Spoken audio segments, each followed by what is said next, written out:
اگر کوئی اپنا بھلا چاہتا ہے اسے چاہے جس کو خدا چاہتا ہے۔ اعوذ باللہ من الشیطان الرجیم، بسم اللہ الرحمن الرحیم۔ خواتین و حضرات، السلام علیکم ورحمۃ اللہ وبرکاتہ و مغفرتہ۔ پروگرام شرعی احکامات اور روزوں کے مسائل کے ساتھ آپ کی خدمت میں حاضر ہیں۔ پچھلے پروگرام میں ہم نے سحری اور افطار سے متعلقہ احادیث کریمہ اور مسائل عرض کیے تھے۔ آج انشاءاللہ تعالی ہم ان چیزوں کو سب سے پہلے بیان کریں گے کہ جن آزار یا جن امور یا جن وجوہات کی بنا پر ایک عاقل بالغ مسلمان کے لیے روزہ چھوڑ دینے کی یا روزہ نہ رکھنے کی اجازت ہوتی ہے۔ تو اس میں پہلے آیت سماعت فرما لیں کہ جس میں کچھ آزار اللہ تبارک و تعالی نے خود قرآن عظیم میں بیان فرمائے، پھر چند احادیث مبارکہ ہوں گی جس میں نبی کریم صلی اللہ علیہ وسلم نے آزار کو ذکر فرمایا، اور اس کے بعد فقہائے عظام کے اقوال آپ کی خدمت میں بالتفصیل عرض کیے جائیں گے، جن سے معلوم ہوگا کہ بہت سارے ایسے امور ہوتے ہیں کہ جس کی بنا پر اللہ تبارک و تعالی اور اس کے رسول کریم صلی اللہ علیہ وسلم نے روزہ نہ رکھنے کی اجازت مرحمت فرمائی ہے۔ اس وضاحت کے بعد ہمیں یہ معلوم ہو جائے گا کہ بعض اوقات انسان روزہ نہ رکھ کر بھی گناہگار نہیں ہوتا، بلکہ اللہ تبارک و تعالی اسے اس کی اجازت مرحمت فرماتا ہے، اور واقعی اگر عذر متحقق ہوگا تو انشاءاللہ اللہ کے رحمت سے امید ہے کہ روزہ نہ رکھنے کے باوجود رمضان کی برکات ضرور حاصل ہو جائیں گی۔ تو اللہ تبارک و تعالی قرآن عظیم میں ارشاد فرماتا ہے کہ فَمَنْ كَانَ مِنْكُمْ مَرِيدًا أَوْ عَلَى سَفَرٍ فَعِدَّةٌ مِّنْ أَيَّامٍ أُخَرَ، کہ تم میں سے جو شخص سفر پر ہو یا مریض ہو، پہلے مریض کا ذکر فرمایا پھر سفر کا، کہ تم میں سے جو مریض ہو یا سفر پر ہو تو دوسرے دنوں میں گنتی پوری کرنا اس پر لازم ہے۔ معلوم یہ ہوا کہ سفر ایک عذر ہے، اسی طرح مرض بھی ایک عذر ہو سکتا ہے، لیکن اس میں تفصیل ہے جو انشاءاللہ میں آگے آپ کی خدمت میں عرض کروں گا۔ حضرت حمزہ بن عمرو اسلمی رضی اللہ تعالی عنہ فرماتے ہیں، یہ بخاری شریف کی روایت ہے، مسلم میں بھی درج ہے، کہ آپ کے بارے میں یہ مروی ہے کہ آپ بہت کثرت کے ساتھ روزہ رکھا کرتے تھے۔ تو ایک دفعہ آپ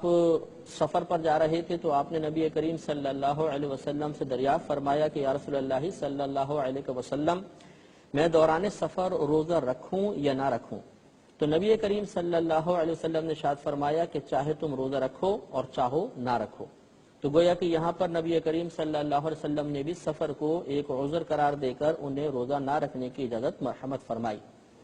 اسی طریقے سے حضرت ابو سعید خدری رضی اللہ تعالی عنہ کہتے ہیں کہ 16 رمضان کو ہم نبی کریم صلی اللہ علیہ وسلم کے ساتھ ایک جہاد پر گئے، تو ہم میں سے بعض صحابہ نے روزہ رکھا اور بعض نے روزہ چھوڑ دیا۔ تو جنہوں نے روزہ رکھا انہوں نے روزہ نہ رکھنے والوں کو کوئی ملامت نہیں کی، اور جنہوں نے روزہ نہیں رکھا انہوں نے روزہ رکھنے والوں کو کوئی الزام نہ لگایا۔ یہ مسلم شریف کی روایت ہے۔ اس سے بھی معلوم ہوا کہ روزہ نہ رکھنا ایک عذر ہے، یعنی سفر روزہ نہ رکھنے کے لیے ایک عذر بن سکتا ہے، لیکن اگر کوئی رکھنا چاہے تو اس میں حرج بھی نہیں ہے۔ اس پہ ہم مزید کلام بھی کریں گے انشاءاللہ۔ اور نبی کریم صلی اللہ علیہ وسلم کی روایت ترمذی شریف کی ہے، آپ نے ارشاد فرمایا کہ اللہ تبارک و تعالی نے مسافر کے لیے آدھی نماز کو معاف کر دیا ہے، اور مسافر، دودھ پلانے والی عورت اور حاملہ عورت کو روزہ معاف کر دیا ہے کہ چاہیں تو یہ روزہ نہ رکھیں اور دوسرے دنوں میں گنتی پوری کر لیں۔ اس میں مزید کچھ عذر بیان ہوئے کہ حاملہ عورت اور دودھ پلانے والی عورت کے لیے بھی روزہ نہ رکھنے کی اجازت ہوتی، لیکن جیسے میں نے پہلے آپ کو عرض کیا کہ قرآن و حدیث کو سمجھنے کے لیے بزرگان دین کے اقوال کا مطالعہ، فقہائے اعظام کی تحقیق کو جاننا بہت ہی ضروری ہوتا ہے، تاکہ مکمل اور جمیع تفاصیل کے ساتھ ہمیں اللہ تبارک و تعالی اور اس کے رسول کریم صلی اللہ علیہ وسلم کا مقصود سمجھ میں آ جائے۔ لہذا ہم تفصیل عرض کرتے ہیں۔ ان تمام احادیث کریمہ میں بیان کردہ آزار پر جو فقہائے اعظام نے نگاہ کی تو چند امور سامنے آئے، اور مزید آیات اور کریمہ جو خاص روزے سے متعلق تو نہیں تھیں، لیکن ان سے یہ نتیجہ اخذ کیا کہ بعض امور ایسے ہوتے ہیں جن میں دیگر عبادات کو چھوڑنے کی اجازت ہے تو روزے کے لیے بھی وہ چیزیں آزار بنیں گی۔ ان تمام احادیث اور آیات کے پیش نظر فقہائے عظام نے چند چیزوں کو روزہ نہ رکھنے کے لیے عذر قرار دیا ہے۔ ان میں سے ایک تو وہی سفر ہے جو قرآن میں بیان ہوا، حدیث میں اس کا ذکر آیا، دوسرا حمل، تیسرا بچے کو دودھ پلانا، چوتھا مرض، پانچواں بڑھاپا، چھٹا اپنی جان کی ہلاکت یا عقل کے ختم ہو جانے کا خوف، ساتواں اکراہ یعنی کسی کی طرف سے مجبور کر دینا، اور آٹھواں جہاد۔ یہ تمام امور روزہ نہ رکھنے کے لیے عذر قرار دیے گئے ہیں۔ یعنی اگر ان آزار کی بنا پر کوئی روزہ نہیں رکھے گا تو گناہگار نہیں ہوگا، لیکن ان سب کی تفصیل جاننا بہت ہی ضروری ہے۔ مثلا سب سے پہلے ہم سفر کو لیتے ہیں۔ سب سے پہلے تو یاد رکھیے کہ وہ سفر کی کتنی مقدار ہے کہ جس کی بنا پر روزہ چھوڑنے کی اجازت ہوتی ہے۔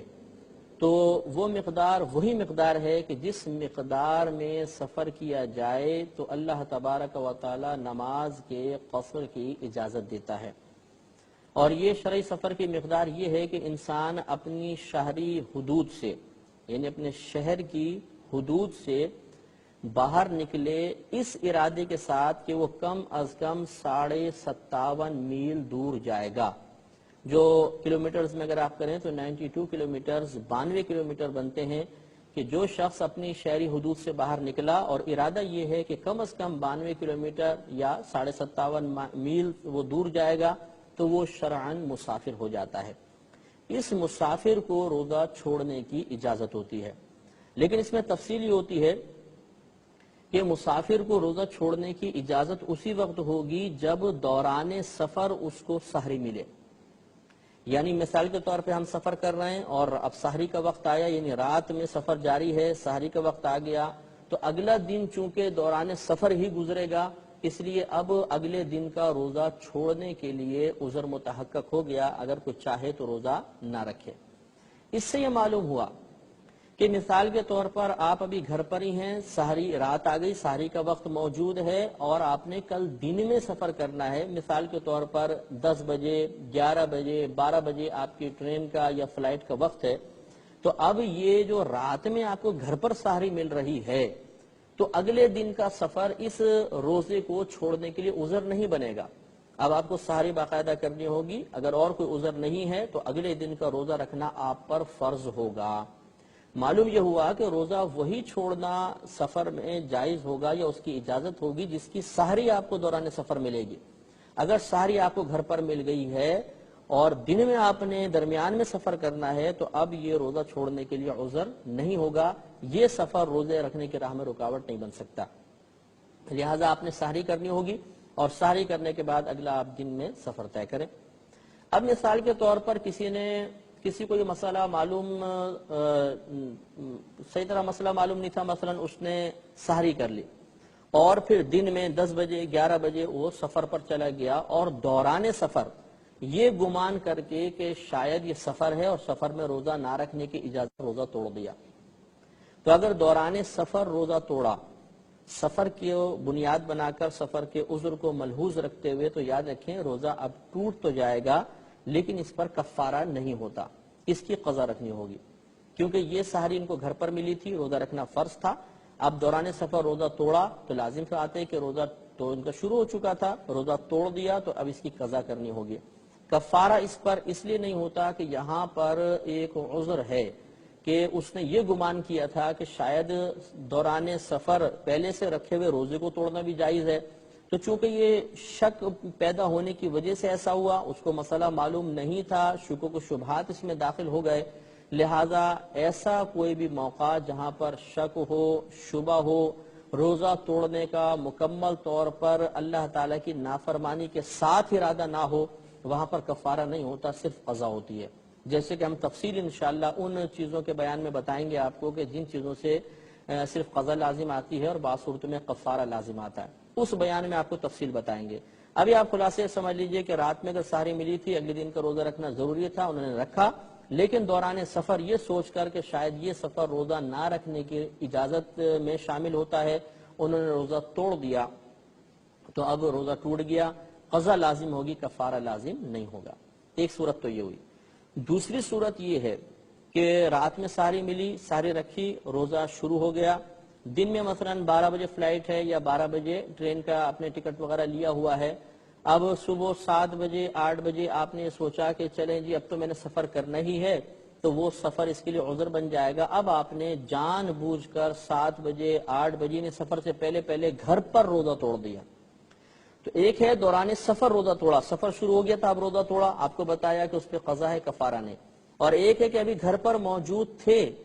سفر ابھی شروع نہیں ہوا، لیکن یہ سوچ کر کہ سفر کروں گا تو وہ سفر اس کے لیے روزہ توڑنے کے لیے عذر بن سکتا ہے، لہذا گھر پر ہی توڑ دیا، تو اس صورت میں یاد رکھیں کہ قضا بھی ہوگی اور کفارہ بھی ہوگا۔ وہ قضا تو ایک روزہ ہی ہوتا ہے، اور کفارے آپ کو آگے بتایا جائے گا کہ 60 روزے پے در پہ رکھنے ہوں گے۔ ایک قضا کا 60 روزے پے در پہ 61 روزے۔ تو یہ معلوم ہوا کہ اگر آپ کو سفر کرنا ہے، دن میں سفر کرنا ہے، تو رات میں اگر ساری گھر پہ ملی ہے تو اب آپ اس روزے کو پورا کریں گے۔ دن میں اگر گھر میں توڑ دیا تو روزہ کے لیے عذر نہیں ہے، کفارہ وغیرہ آپ کے اوپر لازم آ جائے گا۔ ایک صورت یہ بھی بیان کی گئی ہے کہ مثلا آپ کسی جگہ سے کار پر سفر کر کے ایک دوسرے شہر میں جانا چاہتے ہیں اور ان کے درمیان فاصلہ 57.5 میل کا ہے، تو مثال کے طور پر آپ کو گھر پر سحری ملی، روزہ رکھنا لازم تھا، آپ نے روزہ رکھ لیا، پھر آپ سفر پر آپ روانہ ہوئے اور آپ نے تھوڑا آگے جا کر آپ کو یاد آیا کوئی چیز گھر پر ہم بھول گئے ہیں، شہری حدود سے باہر نکل گئے تھے، مسافر ہو گئے تھے، پھر آپ واپس آئے اور گھر میں آ کر وہ چیز لی، اب آپ نے گھر میں آ کر روزہ توڑ دیا یہ سوچ کر کہ ہم سفر پہ تو چلے گئے تھے، ہم سفر سے فی الحال واپس آئے ہیں اور پھر ہم نے دوبارہ سفر کرنا ہے، تو اب بھی اگر آپ گھر پر آ کر روزہ توڑ دیں گے تو کفارہ اور قضا دونوں لازم ہوں گے۔ خلاصہ کلام یہ ہو گیا کہ اگر رات میں آپ نے ساری گھر میں کی تھی اور دوران سفر آپ مطلب سفر پہ روانہ ہو گئے، دوران سفر روزہ توڑا تو صرف قضا ہے، کفارہ نہیں، اور گھر پہ یہ سحری ملی، آپ نے گھر پہ روزہ توڑ دیا سفر شروع کرنے سے پہلے،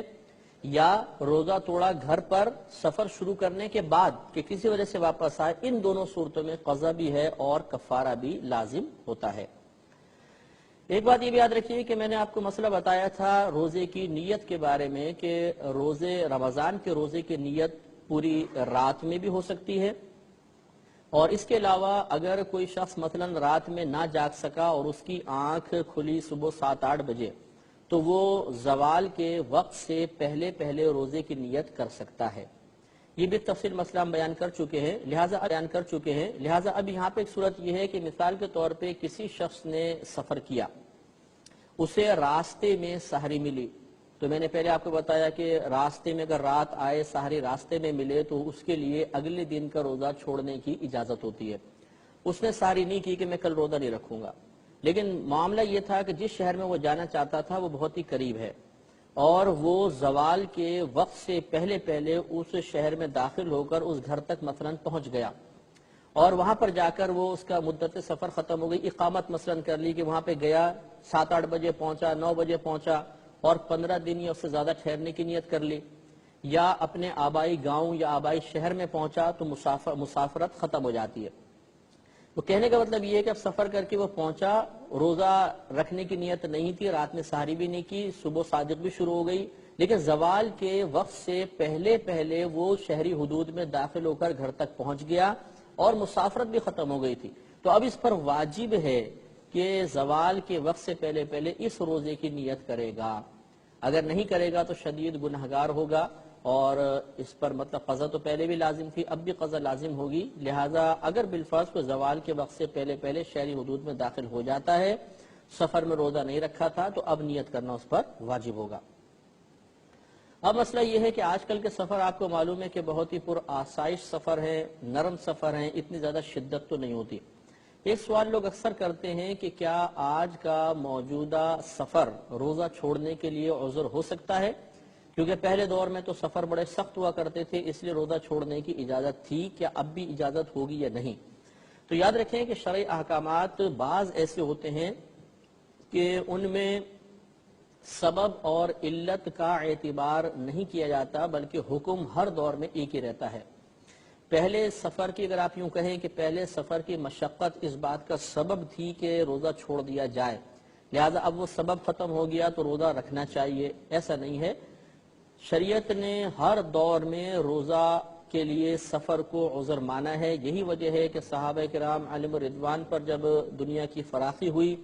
حضرت عمر فاروق رضی اللہ تعالی عنہ کے زمانے میں خصوصاً جب صحابہ کرام کو بہت زیادہ مال غنیمت ملا اور مسلمانوں کی حکومتیں بڑھیں، اس وقت بھی پر آسائش سفر ہونے کے باوجود، نرم سفر ہونے کے باوجود صحابہ کرام نے روزے میں رعایت حاصل کی ہے، لہذا یہ حکم دائمی ہوگا۔ اب اگرچہ کوئی فلائٹ میں سفر کرے، جہاز میں بیٹھا ہوا ہے، ایئر کنڈیشن سفر ہے، یا ٹرین میں سفر کر رہا ہے اور اے سی پارلر میں ہے مثال کے طور پہ، بالکل کوئی دقت نہیں ہے، پریشانی نہیں ہے، اس کے باوجود اس کے لیے روزہ چھوڑنا جائز ہے۔ ہاں، اب یہ فقہائے اعظام نے ضرور بیان فرمایا کہ ایک ہوتی ہے افضل صورت، افضل صورت یہی ہوگی کہ یہ لوگ روزہ رکھیں،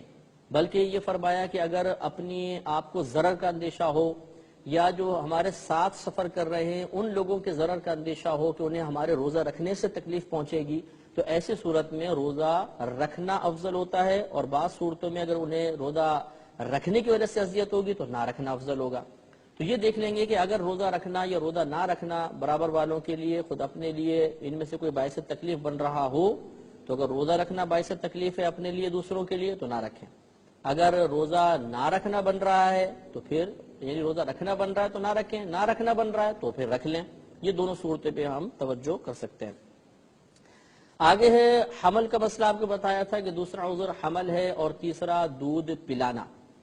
اس میں مسئلہ یہ ہوتا ہے کہ حاملہ عورت اور دودھ پلانے والی عورت کے لیے روزہ چھوڑنے کے آزار کی تفصیل یہ ہوتی ہے کہ اگر کوئی مثلا لیڈی ڈاکٹر ہیں، انہوں نے بتایا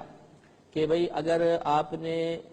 روزہ رکھا تو بچہ بہت کمزور ہو جائے گا اور ہو سکتا ہے بچہ ہلاک ہو جائے، یا ماں کی صحت کو شدید نقصان کا اندیشہ ہے اور اس کے بعد وہ بچے کے حمل کی متحمل نہیں ہو سکے گی، تو یہ آزار ہوتے ہیں۔ تو کوئی ماہر ڈاکٹر بتا دے، یا سابقہ زندگی میں ایسا ہوا تھا کہ ماں مثلا 1-2 سال پہلے ایسی حمل تھا اور عورت نے روزے رکھے تھے جس کی وجہ سے حمل میں بگاڑ پیدا ہو گیا تھا، تو یہ سابقہ زندگی کا تجربہ یہ بھی دلیل ہوتا ہے۔ یا ایسا ہوا کہ پہلے تجربہ بھی نہیں تھا، کسی لیڈی ڈاکٹر نے منع بھی نہیں کیا، عورت نے روزہ رکھا اور اب اس کو ویکنس شدید محسوس ہو رہی ہے اور اس کی وجہ سے وہ محسوس کر رہی ہے کہ بچے کو نقصان ہوگا، تو یہ جو مشاہدہ ہے، موجودہ مشاہدہ، یہ بھی عذر بنتا ہے۔ تو معلوم یہ ہوا کہ حاملہ عورت ہو یا دودھ پلانے والی عورت ہو، ان کے لیے روزہ چھوڑنے کی اجازت اس صورت میں ہوگی جب 3 چیزوں میں سے کسی ایک چیز کے ساتھ متحقق ہو جائے کہ روزہ ان کے لیے نقصان کا باعث ہوگا۔ وہ 3 چیزیں یہ ہیں کہ یا تو ماہر ڈاکٹر بتائیں گی، یا سابق زندگی کا تجربہ ہوگا، یا موجودہ مشاہدہ ہوگا، تب ان کو روزہ چھوڑنے کی اجازت ہے، بعد میں یہ روزے کی قضا کریں گے۔ ایک عذر مرض بھی ہوتا ہے۔ مرض سے مراد یہ ہوتا ہے کہ عام امراض نہیں ہے کہ نزلہ کھانسی ہوا تو روزہ چھوڑنے کی اجازت مل جائے گی، یہ جیسے بعض ڈاکٹرز ہوتے ہیں کہ معمولی امراض پر مریضوں کو مشورے دے دیتے ہیں کہ آپ روزہ چھوڑ دیں۔ یہاں پر بھی وہی تفصیل ہے جو حاملہ اور دودھ پلانے والی عورت کے بارے میں ہے کہ مرض کے بارے میں یا تو کوئی ماہر ڈاکٹر جن کے دل میں خوف خدا بھی موجود ہو، کوئی اس کی ظاہری علامت ہمیں نظر آ رہی ہو، وہ یہ ہمیں کہیں کہ اگر آپ روزہ رکھیں گے تو آپ کا مرض بڑھ جائے گا، دیر میں اچھا ہوگا، یا آپ شدید بیمار ہو جائیں گے، ایسی صورت میں روزہ چھوڑنے کی اجازت ہوتی ہے۔ یا پھر سابقہ زندگی کا تجربہ ہو کہ پچھلے رمضان میں مثلا روزہ رکھا تھا تو بہت زیادہ تکلیف شروع ہو گئی تھی، تو اس رمضان بھی یہ ممکن ہے کہ ہو جائے تو روزہ چھوڑ دیا۔ جیسے دمے کے مریض ہوتے ہیں کہ بیچارے سردیوں مثلا روزے آئے، پچھلے روزے بھی سردیوں میں تھے تو بہت دمے میں تکلیف ہو گئی تھی اور دوائی وغیرہ یوز کرنی پڑی تھی، اور اس دفعہ بھی امید ہے کہ سردیاں ہیں مثال کے طور پر، تو اب اگر ہم روزہ رکھیں گے تو شدید تکلیف ہوگی، تو یہ جو تجربہ ہے سابقہ زندگی کا یہ بھی ایک دلیل بنتا ہے۔ اور تیسرا وہی کہ اگر مرض ہے اور انسان نے روزہ رکھا اور مرض بڑھنے لگا، یا یہ کہ امید تھی کہ 1-2 دن میں ختم ہو جائے گا لیکن اب وہ اور لمبا ہو گیا، 1-1.5 ہفتے تک پہنچ گئی اس کی مدت، تو یہ بھی موجودہ مشاہدہ بھی عذر ہے۔ تو مریض کو چاہیے کہ ان 3 چیزوں میں سے کسی ایک چیز کے ذریعے دلیل طلب کرے، تب وہ روزہ چھوڑ سکتا ہے، اگر ویسے چھوڑا تو شدید گناہگار ہوگا۔ اس کے بعد حیض و نفاس بھی ایک عذر ہوتا ہے. حیض و نفاس مثال کے طور پر کوئی بہن ان دنوں میں مخصوص ایام میں ہیں تو ان پر روزے فرض نہیں ہوتے ہیں. نمازیں بھی معاف ہیں, روزے بھی فی الحال معاف ہیں, لیکن بعد میں نمازوں کی قضا نہیں ہوتی ہے اور روزوں کی انہیں قضا بہرحال رکھنی ہوگی. ایک مسئلہ اس میں یاد رکھیے کہ اگر کسی بہن کو مثلا حیض آتا ہے اور 10 دن تک مکمل آتا ہے, ہم نے حیض کے بیان میں آپ کو بتایا تھا کہ حیض کی کم از کم مدت 3 دن ہے اور زیادہ سے زیادہ 10 روز ہے. اب اگر کوئی خاتون 10ویں روز پاک ہو گئیں اور ابھی مثلا رات میں وہ پاک ہو چکی ہیں تو ان پہ لازم ہے کہ چاہے غسل کرے نہ کرے اگلے دن کا روزہ رکھنا ان کے اوپر لازم ہوگا. اور اگر بالفرض یہ پہلے فارغ ہو گئی ہیں 10 دن سے پہلے تو پھر یہ حکم ہوتا ہے کہ اگر انہیں رات میں جیسے مثلا 3 بجے 4 بجے فارغ ہوئی ہیں, پاک ہو گئی ہیں, تو اگر انہیں غسل وغیرہ کرنے کے بعد پھر اتنا وقت مل گیا جس میں یہ تھوڑی بہت سحری کر سکتی ہیں, یعنی فجر شروع نہ ہوئی ہو, تو پھر بھی ان کے لیے فرض ہوگا کہ اب اگلے دن کا یہ روزہ رکھیں گی. ہاں اگر ایسا ہوا کہ رات میں مثلا آخری دن چل رہا, چوتھے 5ویں دن ان کا حیض بند ہوتا ہے مثال کے طور پر, اور یہ آخری رات چل رہی تھی اور حیض ایسے وقت میں بند ہوا, ایسے وقت میں یہ پاک ہوئی کہ صبح صادق ہو چکی تھی, تو اب ان کے لیے عذر ہے. یہ دن ان کے لیے روزے کے رکھنے کے لیے ضروری نہیں ہے, یعنی اب ان کو دن میں نیت نہیں کرنی ہوگی کہ زوال سے پہلے نیت کریں, بلکہ رات میں چونکہ بالکل موقع نہیں ملا اس لیے یہ روزہ چھوڑنا ان کے لیے جائز ہے. جو خاتون ان مخصوص ایام میں ہوں یا نفاس میں مبتلا ہوں, ان کے لیے کھانا پینا روزے یعنی دن میں روزہ تو رکھیں گے نہیں تو کھانا پینا بالکل جائز ہے, چاہے چھپ کر کھائیں چاہے یہ گھر والوں کے سامنے کھائیں, ان کے لیے بالکل جائز ہے, لیکن افضل اور اولا یہ ہوتا ہے کہ یہ چھپ کر کھائیں, سب کے سامنے ظاہراً نہ کھائیں. اگلا عذر ہے کہ جان کی ہلاکت کا یا عقل کے نقصان کا صحیح اندیشہ ہو تب بھی روزہ چھوڑ سکتے ہیں, اور یہاں پر بھی وہی صورتحال ہے جیسے میں نے آپ کو بتایا کہ یا تو کوئی ماہر ڈاکٹر کہے کہ اگر آپ روزہ رکھیں گے تو آپ ہلاک ہو جائیں گے, یا عقل ختم ہو جائے گی, پاگلوں کی سے حرکتیں شروع ہو جاتی ہیں, یا سابقہ زندگی کا تجربہ تھا کہ روزہ رکھا تھا تو ہلاکت کے قریب پہنچ گئے تھے یا عقل زائل ہو گئی تھی, اور یا پھر موجودہ مشاہدہ ہے کہ روزہ رکھنے کے بعد ہوش و حواس سب چلے گئے اور بالکل کسی کو پہچان نہیں رہے ہیں, پاگلوں کی سے کیفیات ہو گئی ہیں, یا بالکل مرنے کے قریب ہو گئے ہیں کہ غشی طاری ہو رہی ہے, بار بار اتنا ضعف غالب ہو گیا, تو اس قسم کی حالت اگر طاری ہوتی ہے, یہ ہلاکت کا خوف ہو گیا یا عقل کے زوال کا خوف ہو گیا, تو روزہ چھوڑنے کے لیے عذر ہے. ایک ہوتا ہے کسی کا مجبور کرنا. مجبور کرنے سے مراد یہاں پر شرعی لحاظ سے جو مجبوری کہلاتی ہے وہ مراد ہے, اور شرعی لحاظ سے مجبوری کا مطلب یہ ہے کہ کوئی شخص ہمیں دھمکی دے کہ اگر تم نے روزہ رکھا تو میں تمہیں جان سے مار دوں گا یا تمہارا کوئی عضو ضائع کر دوں گا, اور ہمیں یقین ہے کہ اگر ہم اس کی بات نہیں مانتے تو ہم ہلاک ہو جائیں گے, یہ مار دے گا یا عضو کاٹ دے گا. تو یہ جو مجبوری کی اب حالت آئی کہ جان کا خوف ہے یا کسی عضو کے تلف ہو جانے کا, ضائع ہو جانے کا خوف ہے, اس حالت کو حالت اکراہ کہتے ہیں, اسے اکراہ شرعی بھی کہتے ہیں. اب ایسے صورت میں روزہ چھوڑنے کی اجازت ہے. اب اس کا وبال ہوگا جس شخص نے مجبور کیا اس پر, ہم پر اس کا وبال نہیں ہوگا. ہاں یہ ضرور کہا ہے فقہا نے کہ اگر یہ شخص اس کی بات نہ مانے کہ چاہے تم مجھے مار دو چاہے میرا عضو تلف کر دو میں تو روزہ ضرور رکھوں گا, اور اس کی طرف سے آنے والی تکلیف پر اس صبر بھی کرنے میں کامیاب ہو جائے, یعنی نہیں مانے اور وہ تکلیف پہنچائے اور یہ اس کو برداشت کرے, تو یہ بہت ہی افضل جہاد ہے اور اس کو بہت ہی ثواب ملے گا. اسی کے ساتھ ہی میں نے آپ کو بتایا کہ ایک مسئلہ یہ ہوتا ہے کہ مثلا کوئی جہاد پر جا رہا ہے, مشقت بہت شدید ہے, تو اس کے لیے بھی عذر ہو سکتا ہے, جیسے نبی کریم صلی اللہ علیہ وسلم نے جہاد کے دوران صحابہ کرام کو روزہ چھوڑنے کی اجازت مرحمت فرمائی ہے. بعض بھائی ہم سے سوال کرتے ہیں کہ ہمارا کام بہت ہارڈ ہے, بہت شدید ورکنگ ہے ہماری دن کے اندر, اگر ہم روزہ رکھتے ہیں تو شدید ضعف غالب ہو جاتا ہے اور روزہ پورا کرنا مشکل ہو جاتا ہے, اس میں کیا کریں؟ تو یہ اصول اچھی طرح یاد رکھیے گا کہ اگر انسان روزہ رکھ کر اپنا کام پورا کر سکتا ہے تو پھر تو اس پر روزہ رکھنا فرض ہے. دوسری صورت یہ ہے کہ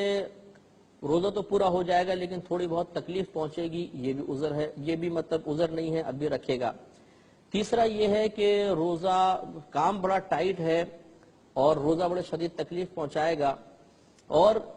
لیکن صورت یہ ہے کہ اگر یہاں پہ آپ کام کرنا چاہیں ٹھیک, ورنہ چھوڑ کے کوئی اور پہ بھی آپ کام کر سکتے ہیں, اور یہاں پر مالک منع کر رہا ہے یا کام بڑا ہارڈ ہے تو یہ بھی عذر نہیں ہے، ہمیں وہ کام چھوڑ کے دوسرا کام اختیار کرنا ہوگا اور روزہ رکھیں گے۔ اور آخری صورت اس میں یہ ہے کہ مثال کے طور پہ کام بہت سخت ہے اور کوئی کام کہیں مل ہی نہیں رہا، اور مالکان یہ کہتے ہیں کہ بھئی ہم تو پورا کام لیں گے اور آپ روزہ رکھیں گے تو آپ سے کام نہیں ہوگا، ہم نوکری سے نکال دیں گے۔ ایسی صورت میں جب آدمی مجبور ہو جائے تو شریعت نے اجازت دی ہے کہ وہ روزہ چھوڑ سکتا ہے اور باقی دنوں میں گنتی پوری کرے۔ لیکن یہاں پر دیانت داری کے ساتھ ہمیں غور کرنا ہوگا کہ واقعی کام سخت ہے، دوسرا کو کام نہیں مل سکتا، تب اس کے اندر رعایت مل سکتی ہے، ورنہ تھوڑی بہت مجبوری کی وجہ سے رعایت نہیں ملے گی، شدید گناہگار ہوں گے۔